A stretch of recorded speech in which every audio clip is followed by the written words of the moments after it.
And the master class is an opportunity for players who already have had incredible private instruction from their own teachers in whatever city or university they came out of. The master classes gives us an opportunity, hopefully, to help them get that last 5% in their playing to bring them into like just sensational playing. Yeah, because most of the time we're not dealing with like, okay, you need a better, more flexibility. There's not technical issues so much as. This is more a class about like being a musician more than being a trumpet player.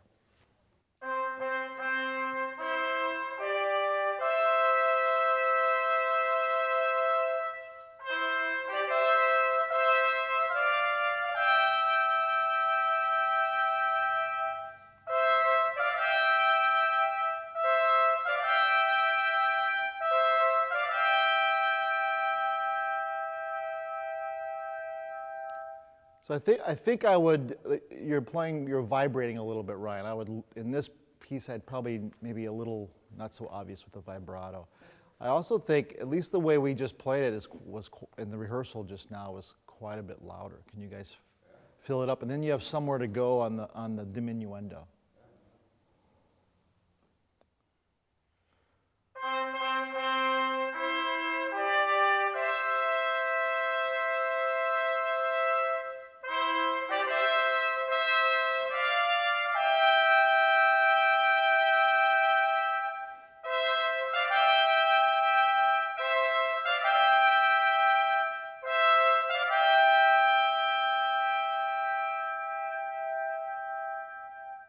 Good.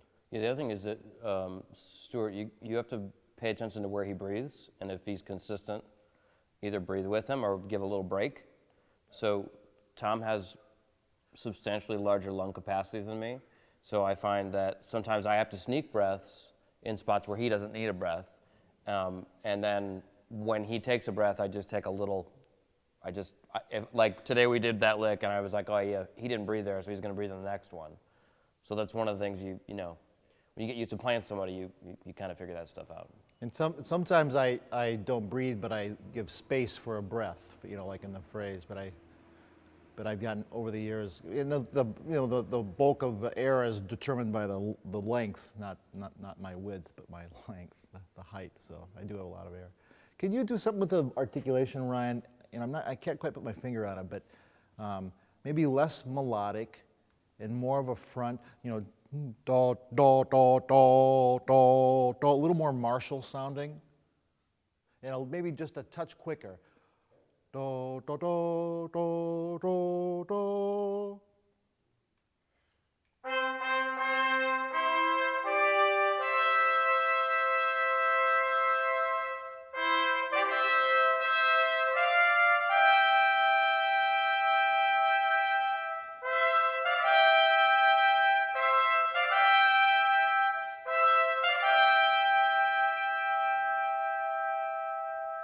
I like that a lot better. I like the articulation better. It's more appropriate. And one more time, and actually I think the balance is pretty good. Maybe I wouldn't mind a little more Stuart.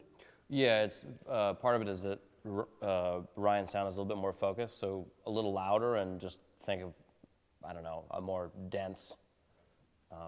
Or it might be that your stand is in the way, and where's your bell pointed, Ryan? Maybe slightly under the stand. But okay, where's yours pointed, Stu? Yeah, I'd try coming out of the stand a little bit, both of you, and see if we get a better balance. It's like there's more, Ryan has more presence, and obviously you're the lower voice, so you have to compensate maybe a little more, but I feel like there should be more presence with your second voice.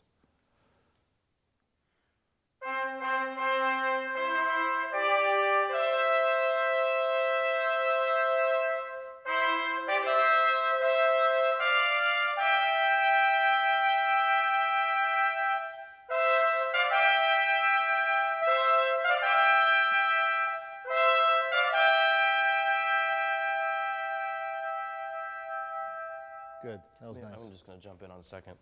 The intonation is really great, but there's still something about the sound that doesn't match.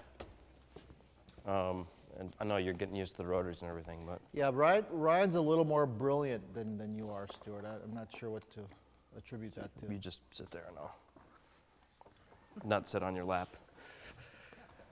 Okay, we're doing the last one? Yeah, D. Oh, wow. Give me a C.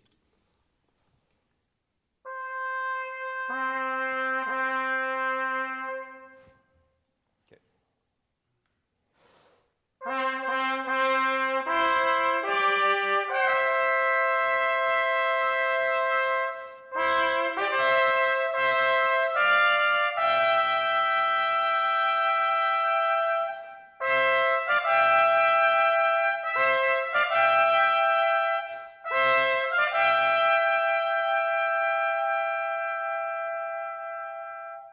You know what it is? There's more of a center in Ben's sound, and it's not louder. It's not like a dynamic issue. It just seems to be more of a core in there, or more. If you just maybe if you just think that sound and try to adjust your sound in that way, rather than change equipment or mess around with. It might just be a small adjustment on your part. Just try to get a little more brilliant.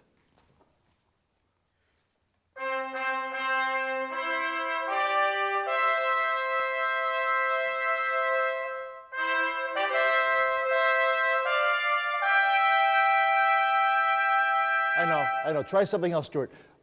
Did you just push your slide in from where you had it before?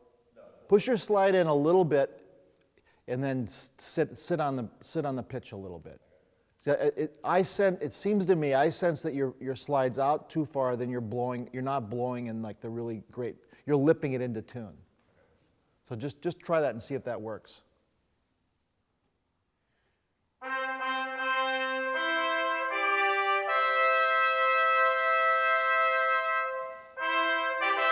Okay, push in even more, because now I like the sound, but you're flat.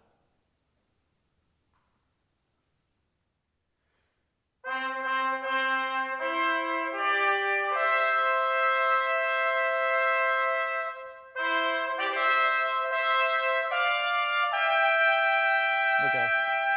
Is that my imagination? No, or it's is it better, and I'm sure that's why part of the reason why our slides are in such different spots, because I tend to be a little bit, my sound is a little bit wider than Tom's. Partially it's the range, but. It's partially the range, yeah, exactly. Ben has kind of a fatter sound than my sound. Mine's more brilliant. So, but it might be that same difference with the two of you as well. But I liked it better. I do think you're just blowing on the wrong part of the partial.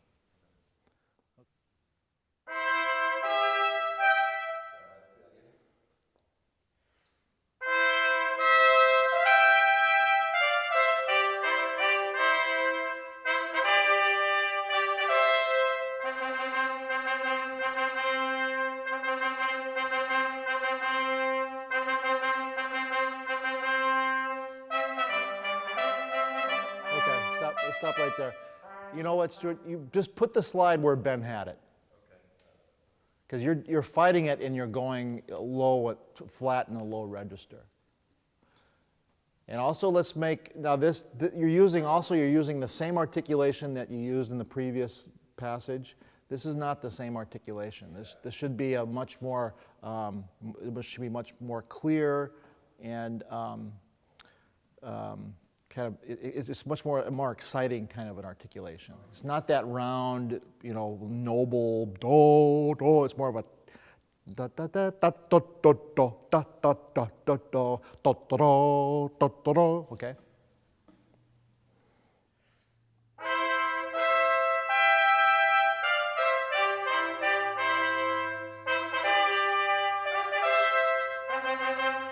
How about that?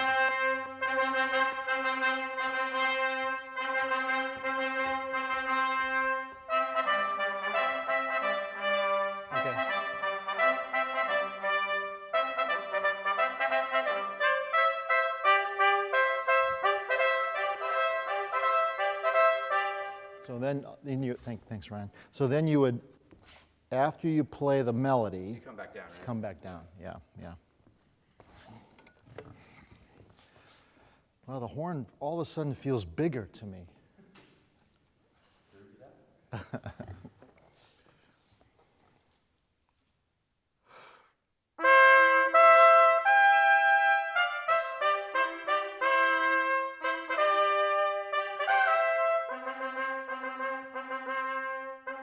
come back even more, okay?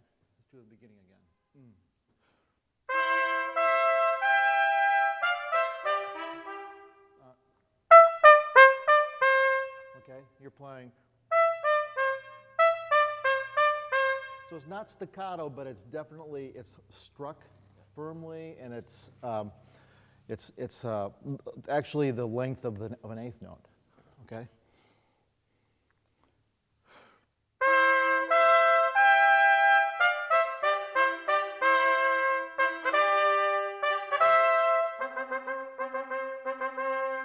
We need to tune that up too. Actually, are you gonna come play, Ben? Yeah.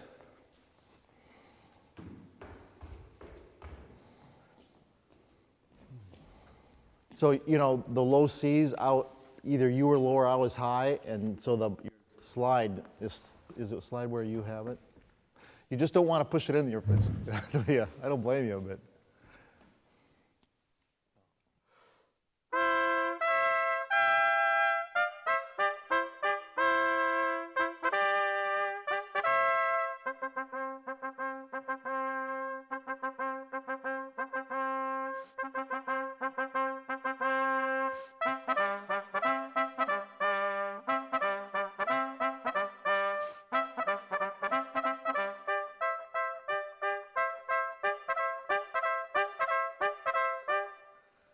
So we're with timpani, right? So a lot of my articulations are percussive, okay? And I don't know if it sounds like overdone to you, but in the orchestra, that's exactly what is needed. Can you have Stuart do it with you one more time? Just. Sure.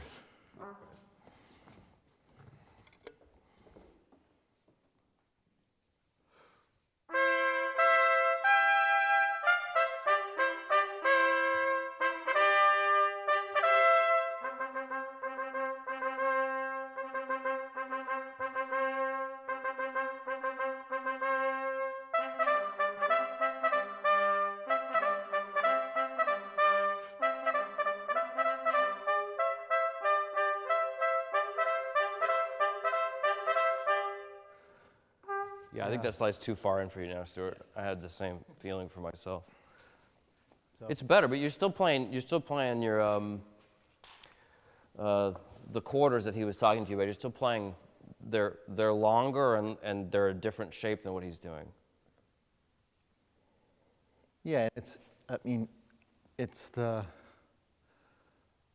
difference. I mean, it's a difference between playing in a student orchestra and a professional orchestra, to be perfectly honest. I mean, if you just do it one more time and like really listen to how he shapes his notes and don't think about anything but that, just hear that and you'll do it. Because right now you're still kind of doing what you're used to doing.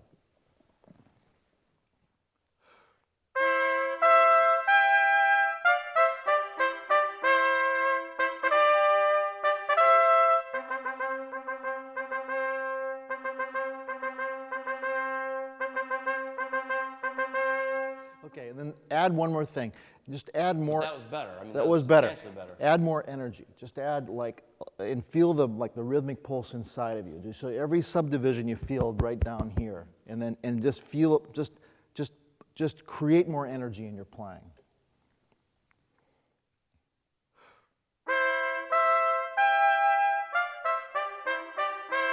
That's already better. That's already better. Maybe you're just kind of feeling your way, but you know. But that was a lot better to my ear. Okay, let's do the whole thing and just maybe the things Ben said with the shape of the note, and then just with more energy.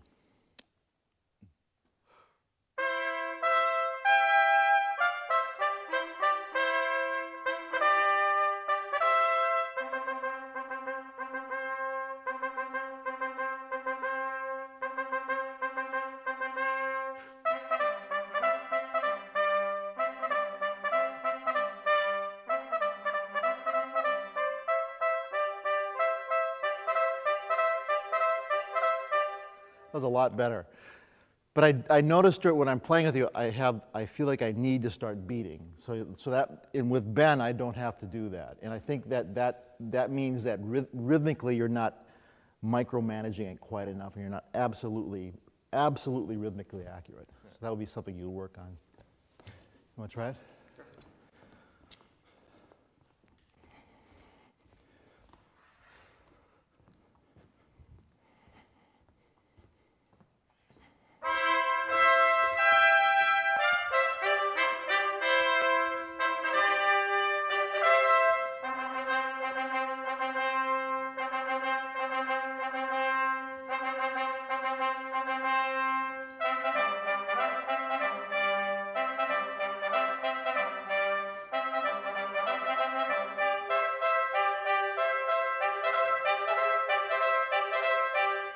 Ryan, can I ask, when you get into bum-ba-dum, bum-ba-dum, even though it's not melodically important and you kind of back off a little bit, can you think of the notes as being a little bit more vocal? Because right now it sounds very just kind of repetitive, and your sound is not nearly as good as it is on the first 3 notes, for instance.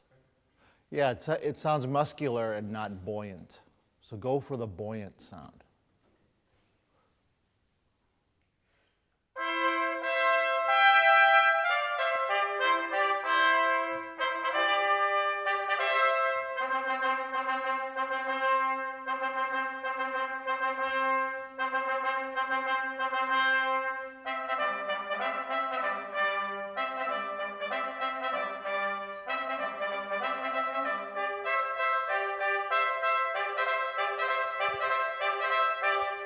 You know, the other thing, Ryan, and this is just peculiar to you, you're a very muscular player, powerful player, so you should never have to think like, you're never going to have trouble projecting. So you should never be of a mindset that you have to push it to get the sound out there. You should always be going for a beautiful loud, because you're always going to project. Did I say that clearly? Because when a player like you starts pushing, then it gets like, you lose the beauty in your sound. And you don't need to do that, okay?